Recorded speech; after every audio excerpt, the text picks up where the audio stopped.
Bueno, hola a todos. Hola, hola, hola. Ay. Bueno, la verdad es que como se merece la sala está repleta.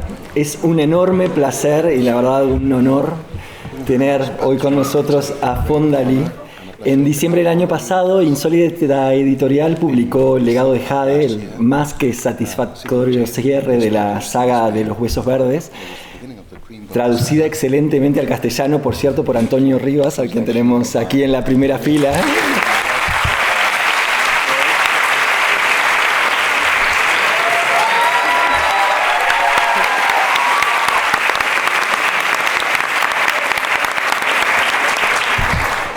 Que fue justamente el libro por el que, mejor dicho, la saga por la que Fonda Lee se dio a conocer entre nosotros. Por lo tanto, es una excusa más que perfecta para tenerla hoy entre nosotros y profundizar en el riquísimo mundo que ha creado, algo que quienes ya la han leído seguro que desearán hacer y que esperemos que tiente a quienes aún no lo hayan hecho, porque si algo puedo asegurarles es que es un viaje que vale la pena. Rápidamente os diré que Fonda Lee es una autora americano-canadiense que actualmente reside en Oregon, Estados Unidos, y que además de la saga de los Huesos Verdes ha publicado, entre otras novelas, novelas de ciencia ficción, de fantasía y tanto de tipo juvenil como para adultos. Todas ellas aún inéditas en castellano.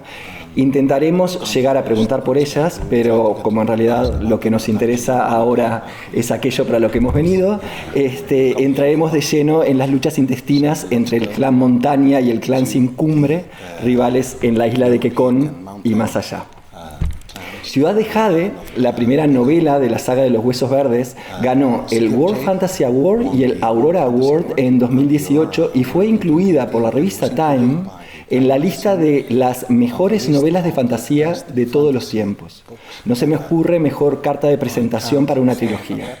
Uno de los secretos de semejante éxito es su capacidad de crear un worldbuilding muy original a partir de unas referencias muy reconocibles. La trilogía El Padrino, las películas de artes marciales hongkonesas de la década de los 70. En una entrevista anterior que le hicimos Leticia y yo, también hablamos de su influencia o de la influencia que tuvo Dune. Así que me gustaría, para empezar, preguntarle a Fonda Lee por ese maravilloso world building y sus vínculos con las influencias que comentaba.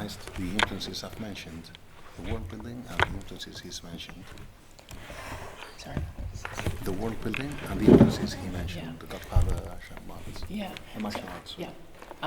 So first of all, I'm extremely happy to be here at Celsius. I'm having an incredible time, and everyone has been so immensely welcoming.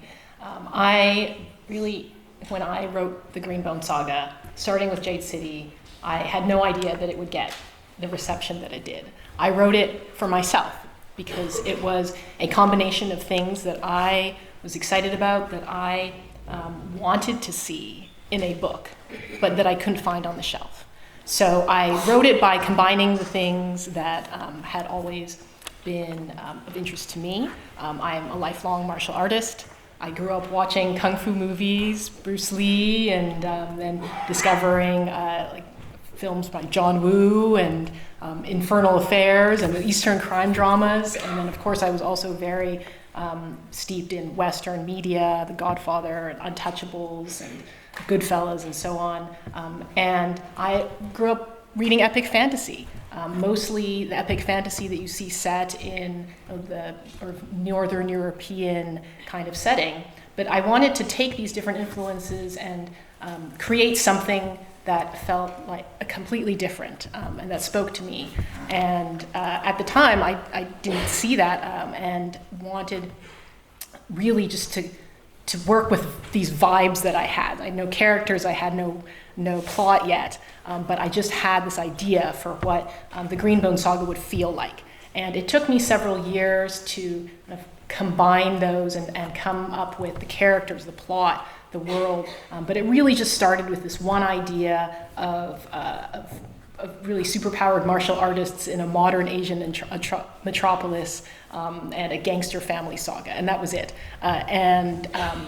I thought at the time that I wrote it, I might be writing for an audience of one person. This might be me. I might be the only one interested in this. So it's been incredibly satisfying to see just how many people have enjoyed the same things that I have and are seeing those influences and saying, wow, it felt like you were writing a book that I wanted to see as well.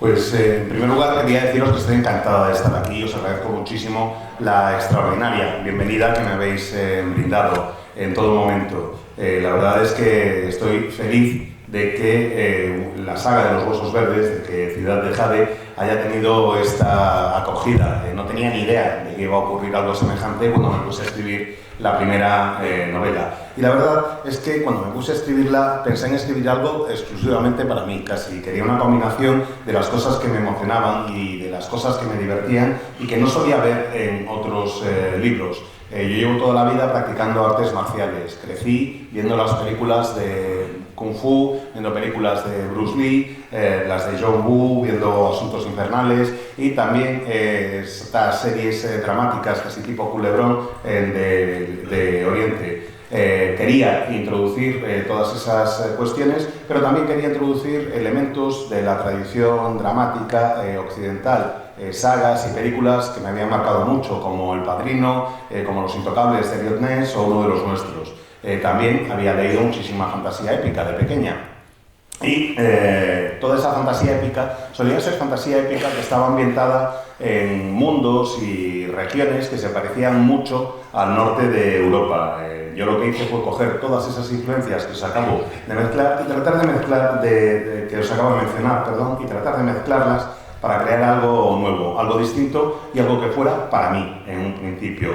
No tenía muy claro cuando empecé a trabajar en la saga de los Huesos Verdes exactamente en qué iba a consistir, de qué iba a ir. Sí tenía una idea de las vibras que quería que emitiera.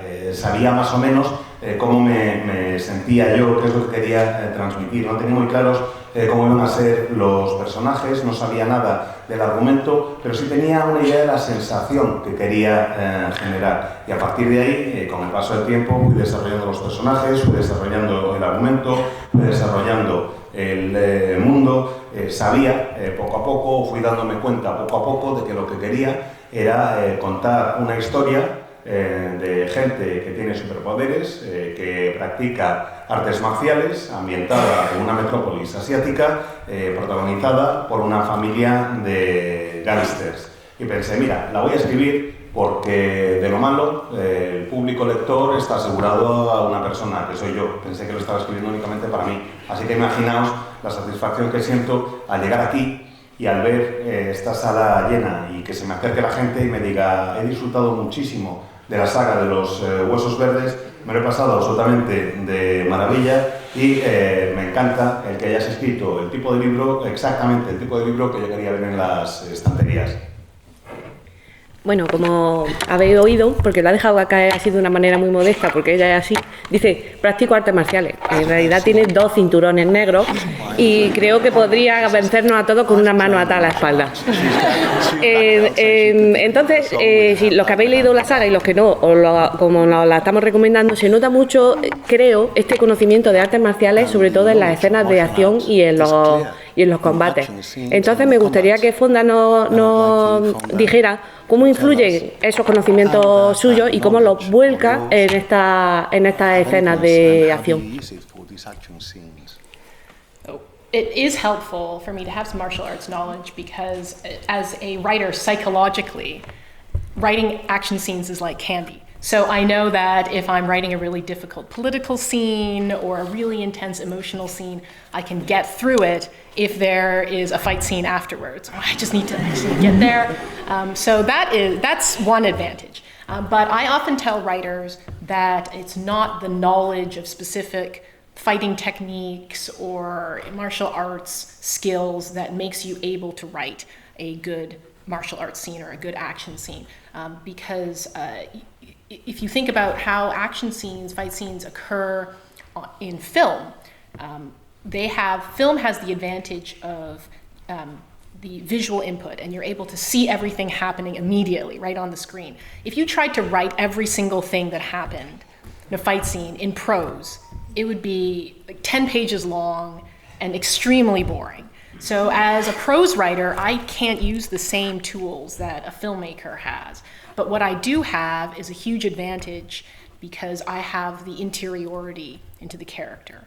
And that's the most important thing about writing these intense combat scenes on the page, is that what matters isn't the exact moves that occur, but the feeling of that moment.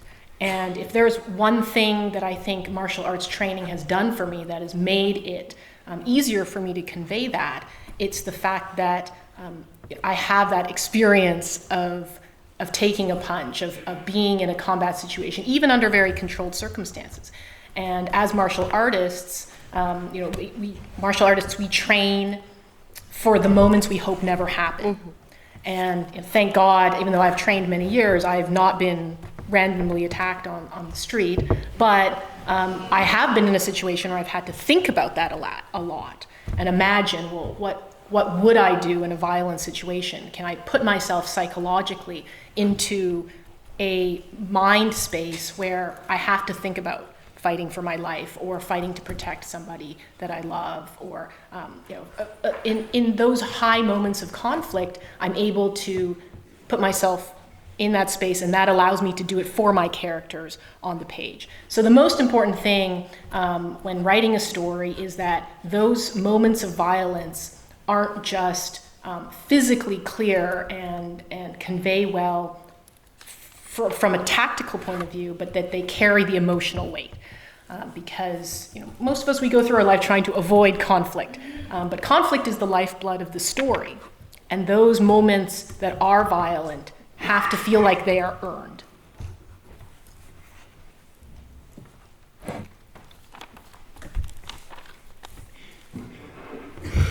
La verdad es que yo creo que efectivamente hay algunos elementos en los que el conocimiento de artes marciales me ha ayudado. Pero yo creo que lo más importante para mí, a la hora de ponerme a escribir y con respecto a artes marciales, es que una escena de una pelea es como una chuche. Yo tengo que ponerme a escribir a lo mejor una escena política, compleja y demás, y siempre digo, venga, va, siga un poquito que después de esto viene una pelea, y esa es la recompensa que me doy a mí misma cuando me encuentro ante este tipo de escenas un poco más densas. Creo que una de las grandes ventajas que tengo por haber practicado efectivamente artes marciales toda la vida no es tener un mayor conocimiento de las técnicas o de cómo son las artes marciales en sí, sino que, como le digo a otros escritores, me ayuda a tener una mejor sensación a la hora de escribir una escena de acción. Y me explico. Si vemos una escena de acción en una peli, en la peli o en la serie, si lo vemos en pantalla, tiene la ventaja de que tienes una aportación visual, que tienes estímulos visuales que te llegan para poder contar la historia. Si tratas de escribir una narración en prosa, todos los movimientos y todos los detalles de una pelea, pues ocuparías 10 páginas y sería extraordinariamente aburrido. Así que la prosa no puede ser no se ve acompañada por otros estímulos como sí ocurre en el caso de la pantalla, pero la prosa tiene una enorme ventaja ante lo que es el audiovisual, y es que puedes escribir desde dentro del personaje, estás metida en el personaje. Para mí, una escena de acción, una pelea, no es tanto describir los movimientos cuanto describir las sensaciones que ocurren exactamente en ese momento. Hay una cosa que he aprendido practicando artes marciales, y es que es realmente fácil encontrarte, o puede ser realmente fácil encontrarte en una situación comprometida. Básicamente, la experiencia que tenemos quienes practicamos artes marciales es tratar de entrenar toda la vida en circunstancias controladas. Sabemos cómo es una pelea, sabemos lo que es que te den un puñetazo, sabemos lo que es encajar un golpe, y lo hacemos, como digo, dentro de un entorno muy controlado, en circunstancias perfectamente definidas. Entrenamos toda la vida básicamente para prepararnos para algo que esperamos que no llegue a ocurrir nunca, que se tenga que utilizar nuestros conocimientos. Yo siempre tengo algo de miedo de que me vayan a asaltar en la calle de repente y me pregunto si utilizaría ahí mis conocimientos de artes marciales. Por cierto, lo de atacarme en la calle, de momento no ha llegado a pasar. Desde un punto de vista psicológico, te permite entrar en un espacio mental en el que te preguntas si serías capaz de luchar por tu vida, si serías capaz de pelear para defender a tus seres queridos. Y yo creo que sí, creo que sería capaz de hacer algo así. Y ese conocimiento, esa idea, es la que trato de transmitir a mis personajes. Me acerco a las sensaciones que pueden tener a la hora de escribirlo en una página con el convencimiento de que sé lo que se sentiría en una situación semejante. Obviamente no se trata de que haya una escena de violencia por violencia. Tiene que haber un motivo para que ocurra y tienes que saber, y creo que esa es la ventaja que tengo como practicante o como luchadora marcial, tienes que saber físicamente lo que supone, pero también emocionalmente lo que implica el meterte en un conflicto. En la mayoría la mayoría de la gente, en el mundo trata de evitar los conflictos, trata de rehuirlos, pero el conflicto está en el corazón mismo de una historia de acción, yace ahí y tiene que existir, pero tiene que existir de una manera justificada, no porque sí, tiene que haber un motivo para que ese conflicto ocurra y alguna razón para que ese conflicto te importe.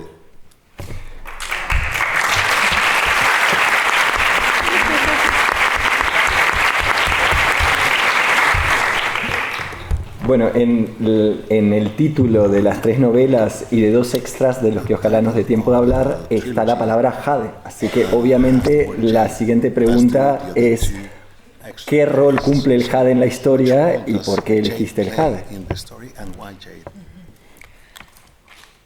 So, jade was really a way for me to take this idea of the superpowered martial artists and make it tangible and create a reason for it. Because part of writing the Greenbone Saga was wish fulfillment. Like I said, trained in martial arts for many years, but I couldn't do any of the things that I was seeing on the movie screen, right? I could not fly through the air, I could not jump from building to building. This was very disappointing to me. And so in my fantasy writer brain said, well, what is the reason for this? Why is it that I have trained for years, I cannot do these things? There must be another reason. And in fantasy fiction, we're very accustomed to magic crystals, magic weapons, all these sort of magic items. And I said, well, in Eastern culture, jade has always been seen as the most valuable substance, more valuable than gold or diamonds. So it was already extremely significant in our world. I made it just literally magical in the story world. But but another factor as well was the fact that I have a long career in business. Writing is my second career. I had 10 plus years of being in finance and business. And when I'm creating a world, I can't help but consider the economic implications of any speculative element that I create. I like to think of fantasy as being, I like to bring fantasy as close to the real world as I can, insofar as the magic feels almost unmagical. So you'll notice in the Greenbone Saga that I never actually use the word magic, because the characters don't think of jade as magic. They just think of it as a natural part of their world, the way that we think of cell phones as being a natural part of our world, even though they are kind of magical. I don't know how they work. So I thought of jade, the magic component of jade, as being something that would be subject to all the forces of our society, the economic forces, the political forces, the sociological forces. And jade in the Greenbone Saga is something that has incredible cultural significance, but and religious significance, but it's also a product that can be dug up, exported, sold, stolen, fought for. And all of those very common, recognizable forces in our world combined with this speculative element to, I hope, make Jade feel both magical and mundane.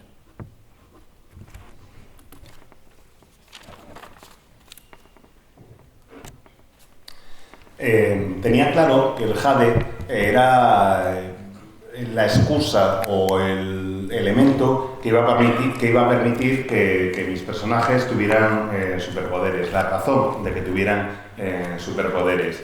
En la saga de los Huesos Verdes cumplí un deseo de infancia. Ya, sí, es verdad, llevo toda la vida entrenando y practicando artes marciales, pero no puedo hacer nada de lo que hacen en las películas. No puedo pegar una patada voladora, no puedo saltar, como en las pelis, no puedo saltar de edificio a edificio, no puedo volar. Era bastante frustrante, la verdad, después de tantos años de entrenamiento. Así que decidí tratar de colmar esta decepción que tenía buscando un elemento que permitiera que mis personajes sí lo hicieran.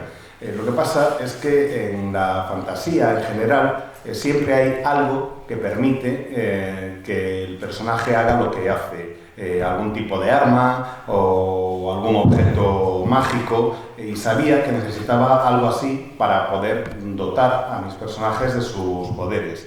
En Oriente, el jade es una piedra preciosa que tiene más valor incluso que el oro. Se valora más el jade que el oro. Así que decidí que en mi mundo no solo iba a ser así, sino que también iba a ser un objeto mágico. Y a partir del momento en que decidí que iba a tener propiedades mágicas el jade, entró en acción la otra parte de mi vida profesional. Y es que durante más de 10 años yo he trabajado en el sector de las finanzas y me resulta imposible plantearme un mundo y no empezar a considerar automáticamente las implicaciones financieras de lo que estoy describiendo. Quería crear en el jade algo que fuera a la vez mágico y no mágico, algo que fuera a la vez sobrenatural y de lo más habitual.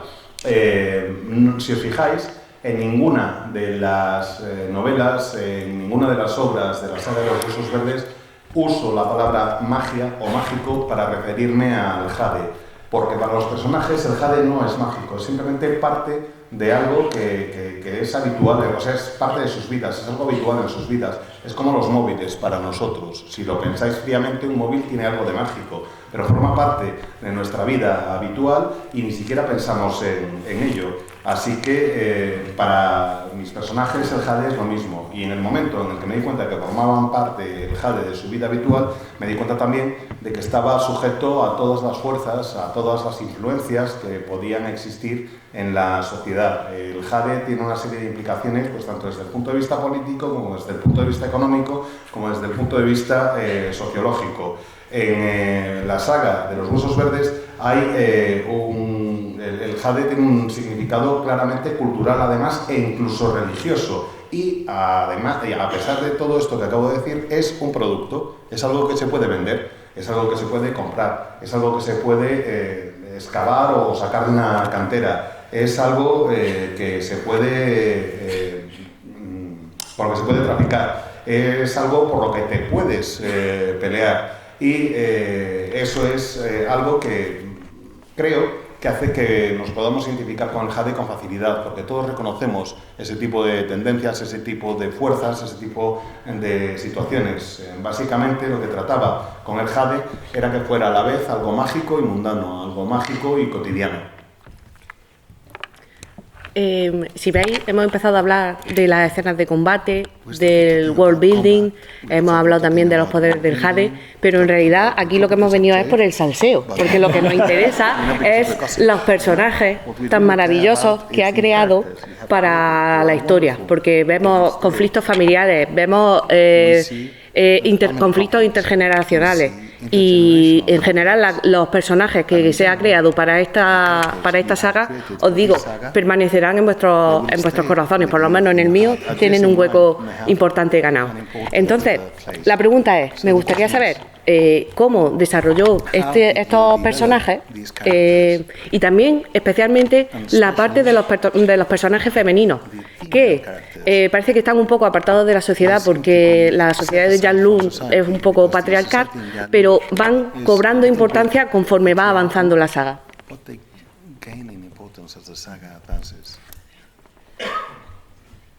So the Greenbone Saga is how I really developed as a character writer, because in my previous works, many reviewers would point out, oh, you're very good at plot, very good at action, and I didn't really think of myself as a deep, deep character writer until I wrote these books.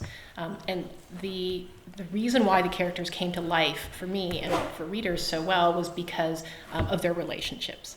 Because we all relate to messy family relationships on some level. I don't know anyone who does not have some messy family relationships. And these characters I had the advantage of thinking of one main character. The one main character is the Call family. And every other character, every point of view character lends a different perspective on the family.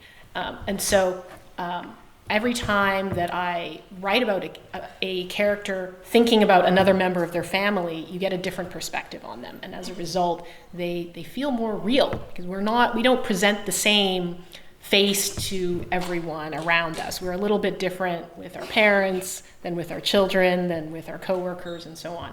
So it was really the relationships between the family members, especially between the main siblings, that's the heart of this book. The female characters in particular, I put extra work into them because as a female fan of mafia movies and stories, I was very accustomed to the female characters being almost non-existent or just being victims, very sidelined characters. But it's not true that women don't have a role to play, even in these very testosterone-driven patriarchal societies or cultures. There are women who have a part to play. I did a bunch of research as I was writing the Greenbone Saga, and I discovered that in Sicily, there are a lot of women who have taken over the role of running the family business because the men have been captured and sent to jail. So the women have stepped into the role. And there was a female Yakuza leader who took over when her husband died, and she ran one of the main Yakuza clans for several years. So there are women who are having an impact, even in these societies. They're just not really ever depicted in screen and in these stories. So what I wanted to do with the female characters was to show them exerting power, but in different ways. And so the main three female characters, Aitmata, who is the main antagonist, she exerts power in a very direct and certain way by essentially being stronger, tougher, more competent than her male colleagues.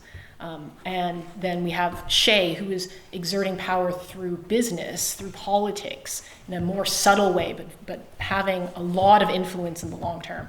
And then Wen, who is not a Greenbone, but who exerts soft power and has a huge impact on the clan over time because of that more traditionally feminine role, but she's using it to such great effect. So I had the advantage of over the course of these three books, really showing characters living an entire life.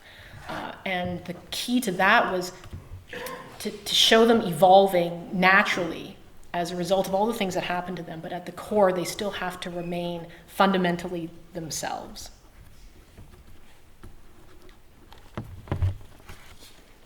Sorry. I love it. Sí, claro. En la saga de los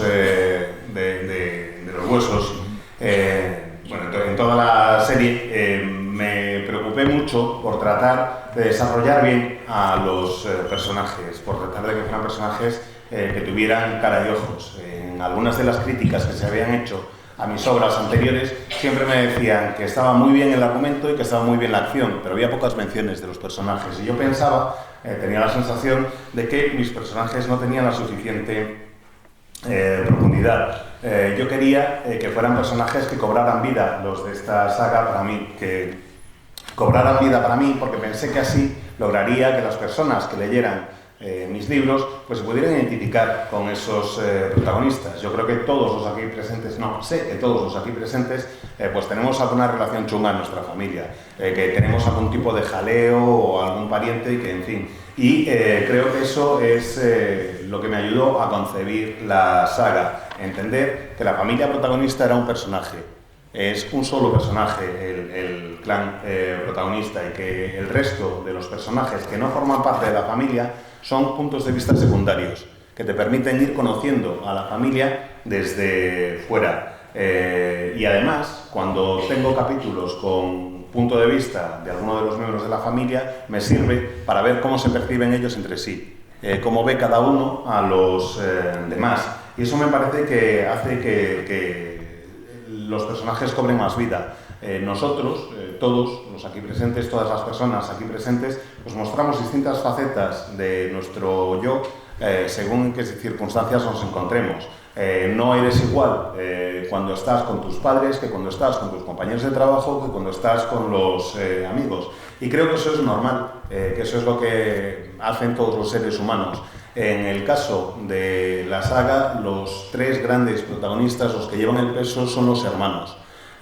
Y vamos viendo a través de ellos cómo se desarrolla buena parte de la acción y cómo van evolucionando. Y eso me lleva a la parte de los personajes femeninos. Trabajé muchísimo en el desarrollo de todas ellas.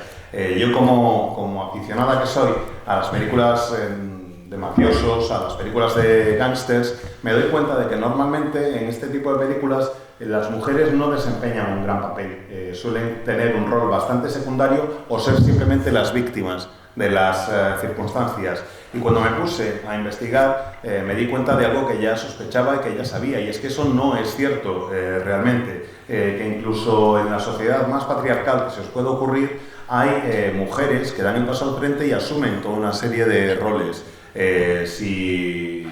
Cuando hice una investigación, pues vi que, por ejemplo, hay familias de la mafia en Sicilia que las dirige una mujer porque el marido acaba en la cárcel o lo que sea, y ella da un paso al frente y es la que se encarga del negocio familiar. Hay un clan de yakuzas en Japón en el que cuando mataron al líder del clan fue su mujer la que tomó las riendas, y sabía que en una sociedad como la mía, había esa posibilidad de hacer algo así. El poder se puede ejercer de tres formas, o de varias formas distintas, mejor dicho. La líder del clan enemigo de nuestros protagonistas ejerce el poder de una forma brutal. Ejerce el poder directamente, siendo más dura y más competente que sus rivales. Shae, una de las hermanas, o la hermana dentro de los protagonistas, ejerce el poder de una manera mucho más sutil, mediante la influencia política y la influencia económica. Wen, que no es una huesos verdes, que no tiene poderes, ejerce el poder de una manera mucho más suave, mucho más familiar, asumiendo un rol más tradicional, pero al mismo tiempo ejerciendo un enorme impacto sobre la gente que los rodea. Y me parece que esos enfoques, por ejemplo, hacen que los personajes cobren vida, porque están ejerciendo poder, pero desde tres perspectivas muy distintas. Creo que la clave es poder lograr que los personajes se desarrollen con naturalidad, que sean conscientes de lo que va ocurriendo, que vayan viviendo los acontecimientos y que en cierta forma sigan siendo fieles a sí mismos o a sí mismas. Bueno, antes nos ha dicho que no puede dar patadas voladoras, pero yo no me lo creo mucho, porque si habéis leído el segundo libro, acaba de una forma espectacular con lo que se llama el síndrome del segundo libro, utilizando una gran expansión del mundo que en el primer tomo estaba centrado en la isla de Yanlu, y aumentando de una forma excepcional el contexto geopolítico de la saga, con más conflictos internacionales y con el tema del tráfico de jade y demás.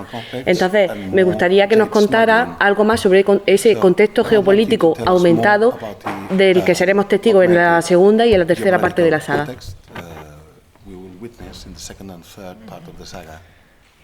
So, when I wrote the first book, I didn't know at that time whether I would get a chance to write the second and third book.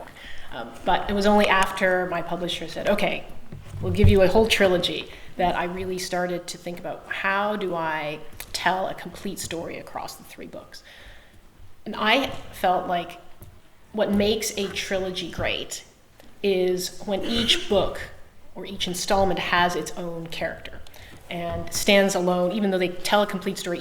Each episode also feels complete and has a sense of individuality to it. So I created a scaffold for myself, where I said the first book is really about the clan war in Jianlun, on this island. The second book will take that conflict international, and the third book will make it intergenerational. So that was the way that I was able to kind of build up on that story piece by piece.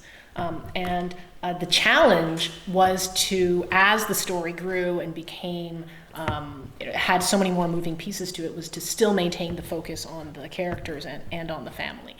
But I was obsessed with making sure the second book in particular was good, because oftentimes that second book is the one that makes or breaks a trilogy. It either feels kind of like it's lost the magic of the first book, or it's bogged down because it doesn't have the momentum of the third book.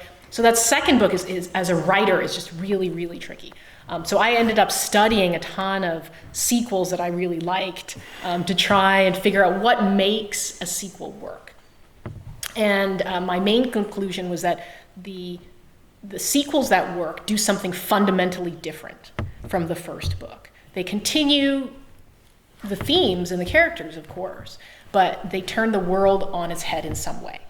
And I wanted to do that with Jade War. So I'm very happy with the result, because I feel like some of the most shocking moments in the entire series are in that second book, where they make you rethink. It makes you as a reader rethink the context that you've been working in for the first book. But the struggle with the third book really was just the passage of time and having to cover the story that I wanted to tell in a smooth way, while introducing all these new characters that are part of an up-and-coming generation. So each book was really challenging in its own unique way, but my hope is that readers disagree on which is the best. So it's actually very satisfying to me that each of the three books has its fans. And if you think about like trilogies where there's clearly, I mean, nobody really disagrees on, which is the best Matrix film, for example. But like every Star Wars film in the original trilogy has people who agree or disagree which is the best. And I think that's the case with my trilogy, which makes me very happy.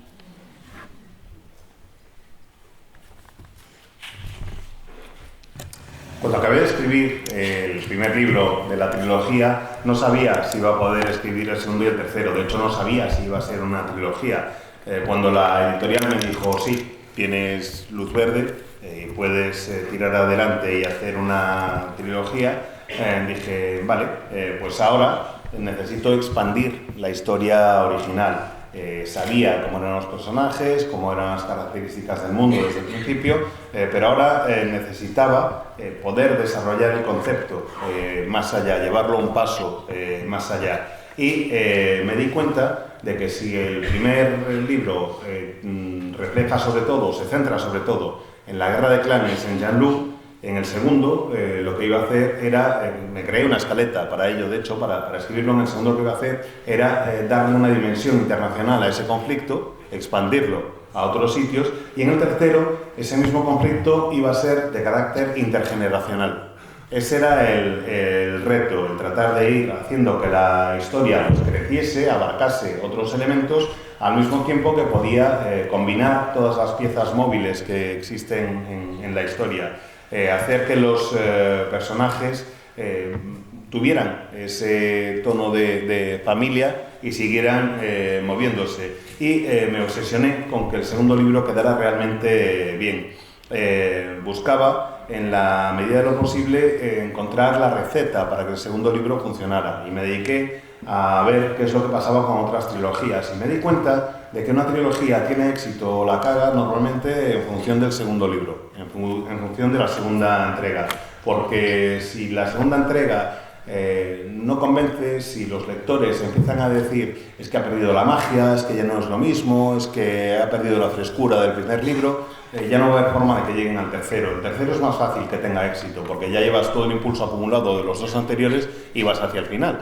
Pero el segundo es el que me resultaba quizás más difícil de escribir. Yo quería que cada una de las historias fueran independientes entre sí, pero que al mismo tiempo fueran parte de toda una saga, es decir, que se pudieran, que se aguantaran por separado y no solo en su conjunto. Así que lo que intenté hacer fue buscar una manera de cambiar un poco las cosas en el segundo libro, que es lo que me parece que hacen las trilogías que realmente tienen éxito. Para tener éxito una trilogía, en el segundo libro, en la segunda entrega, lo que hace es poner el mundo patas arriba. Siguen siendo los mismos temas, siguen siendo los mismos personajes, pero le pegas un vuelco total a la situación. Y en Guerra de Jade lo que intenté fue precisamente eso. Creo que tiene algunos de los momentos más sorprendentes de toda la saga, y al mismo tiempo sigue con lo que era el primer libro, aunque los retos sean realmente distintos. La dificultad del tercero es una dificultad distinta. En este caso, para mí, la dificultad en el tercer libro era lograr una transición suave en lo relativo al paso del tiempo. Una vez tienes los conflictos de los dos primeros, necesitaba que pasara el tiempo sin generar ningún tipo de dificultad ni nada por el estilo, para poder presentar a los nuevos personajes, para poder presentar a la nueva generación, que era la que iba a tener que tomar las riendas más adelante. Por tanto, cada libro tenía un reto distinto. A mí me gusta ver que las personas que los han leído no se ponen de acuerdo en cuál es el mejor, que cada libro tiene sus fans, que dicen, no, el mejor es este, el mejor es otro. Pues a mí eso me gusta mucho, porque todo el mundo sabe, por ejemplo, en el caso de algunas trilogías, sin lugar a dudas, cuál es la mejor entrega. Si digo Matrix, lo tenemos todos claro. Así que lo que yo quería es que la gente pudiera ponerse a debatir, como ocurre con la trilogía original de Star Wars, que cada una de las pelis tiene sus propios fans, y me parece que eso es algo que he conseguido y que ocurre también con la mía. Obviamente tenemos más preguntas para Fonda, pero como queda poco tiempo, imagino que va a haber preguntas del público. Adelante. 7 minutes. One of the things I like most about the book is that there's a specific vocabulary. The head of the clan is not the boss, it's the pillar.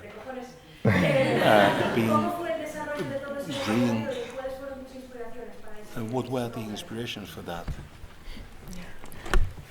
Making up names is one of my favorite parts of being a writer, especially as a fantasy writer, I have the freedom to make stuff up all the time, and I really love the work of making a culture feel real and a place feel real. So some of my favorite parts of the process were coming up with the names of the cars, the restaurants, the districts, and of course the titles within the clan. And I was inspired by, in this case, the triads. They have very flowery names for their titles. It's like this. They have dragon head and straw sandal and all these like really flowery names. And I liked the idea of giving titles to the clan positions that weren't they weren't obvious, but they would evoke a certain feeling. So I would really just brainstorm words that I thought would create the intent that I wanted to convey. So the pillar is very strong and central and grounded. Horn feels like something that is aggressive. And Weatherman. That's probably my favorite title, is Weatherman, because it evokes this idea of having to look into the future, to be read. Then that it brought up the term reading of the clouds, which is part of the vocabulary of the clan. So all of these little word choices, I think, help create the texture of this place that hopefully isn't. It's not confusing because it's not a completely unknown word, but it's been used in a new context, which will give it its own character.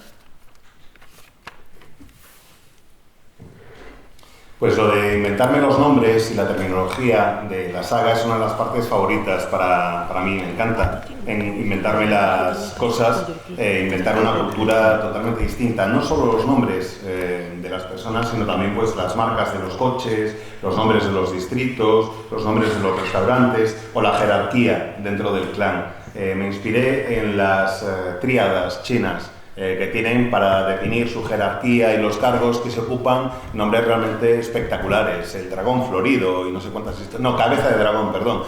Es terminología muy florida. Y yo quería algo que no fuera obvio a la hora de crear esos términos, que sí sirviera para evocar una sensación. Me interesaba el poder... encontrar términos que reflejaran realmente el rol de cada una de las personas que lo desempeñaban o en qué consistía ese cargo, mejor dicho. Por ejemplo, el pilar es algo central del clan, es el espinazo, es lo que lo sostiene en pie. El cuerno tiene la sensación de algo agresivo, algo que está a punto de atacarte. El hombre del tiempo, corrígeme Antonio si lo estoy diciendo mal, es alguien que tiene que predecir el futuro, tiene que ver qué es lo que ocurre, tiene que ver tiene que leer las nubes, que es parte de la terminología que se utiliza también en el libro, parte del vocabulario del clan, porque tiene que ser el que toma las decisiones de cara a futuro. Yo creo que eso ayuda a darle textura al lugar, que ayuda a darle un sabor a la historia que se está contando, y espero que no resulte demasiado confuso, pero al mismo tiempo también quiero que dé la idea de que estamos ante un contexto distinto. Diego, ¿da tiempo para una pregunta más? Bueno, aprovecho para daros, ahora que estamos de subidón, una noticia regular, es que por cuestiones médicas Kathleen Arden no va a poder acudir. No vamos a poder alargar esto mucho más porque, como comprenderéis, hay otros actos en paralelo y no sería justo para quien quiera acudir a esos actos seguir aquí, pero cuando más da. Pablo, adelante.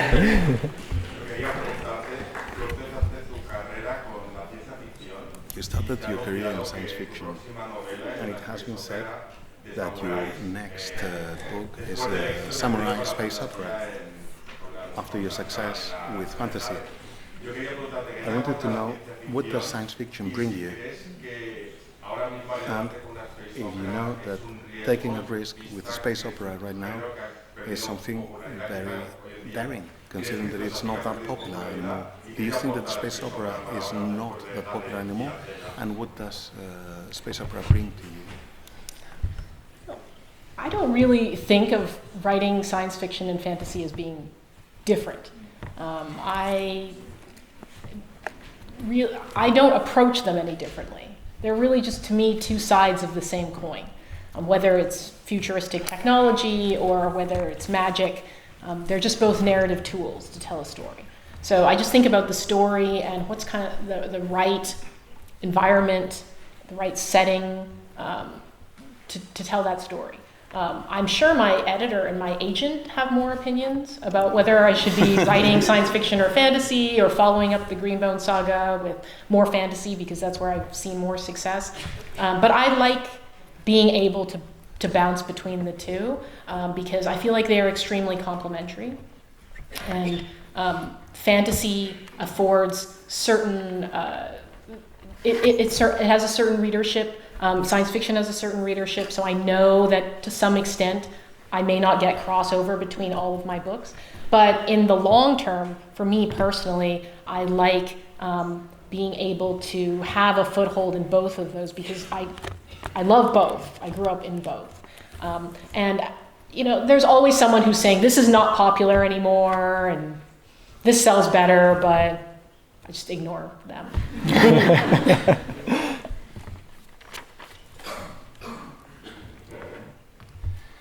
Bueno, yo nunca me planteo si lo que estoy escribiendo es ciencia ficción o fantasía. Me parece que son dos caras de la misma moneda. Que la tecnología muchas veces es la magia del futuro. Que las herramientas narrativas te ayudan a crear un entorno, te ayudan a contar una historia. Así que por eso quería contar una historia de ciencia ficción.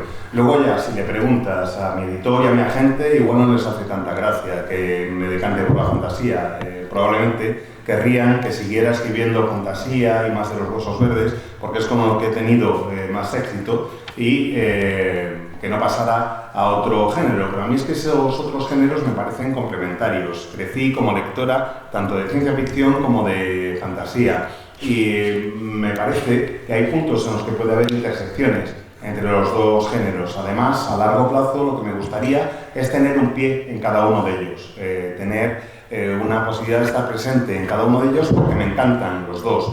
Y cuando alguien me dice, porque siempre hay alguien que dice que tal o cual cosa no es popular o que ya no está de moda, yo no les hago ni caso. No, iba a decir. La última. Sí, la última. ¿Alguna pregunta más del público? Sí. Last question. ¿Quién se inspiró para crear el personaje de Aimada? Porque What was the inspiration for Aimada? ¿Cómo van The three brothers help each other to overcome Aimada, and she's a much better strategist. What was the inspiration for her? I wanted Aitmata to be a character that was very intimidating, but was also human. And she is, I hope, at the end of it all, a character that you admire, you might dislike, but you also have some sympathy for.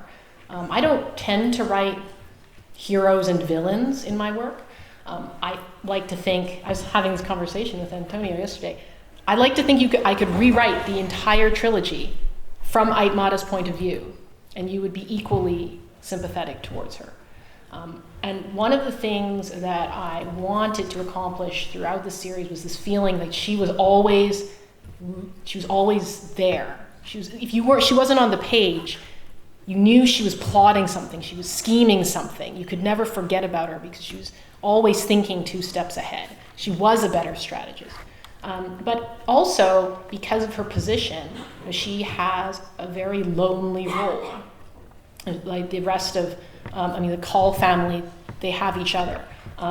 But she got to where she is by having to exert a lot of violence and hold her position with force. And so at the end of it all, I think one of the messages that kind of comes through in the series is the importance of leaning on others, of having a family, of having a team working together, because what her failing is not that she wasn't a good strategist. She clearly was an excellent strategist, but she has a lonely existence at the top.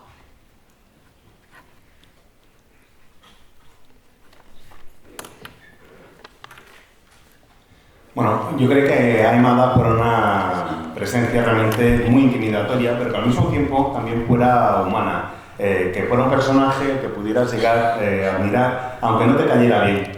Podías admirar a Aimada, podía no caerte bien, pero yo creo que al final acabas desarrollando una cierta simpatía por ella, o al menos eso es lo que yo pretendía. Estoy convencida de que podría reescribir la trilogía desde el punto de vista de Aimada y hacer que sea igualmente interesante y que también le cojas cariño a ella. Eso es una de las cosas que me demostró la serie y de la que tuve muy presente mientras la estaba escribiendo, mejor dicho. Y es que esa mujer está siempre presente. Esté o no esté en la página, su presencia está siempre ahí.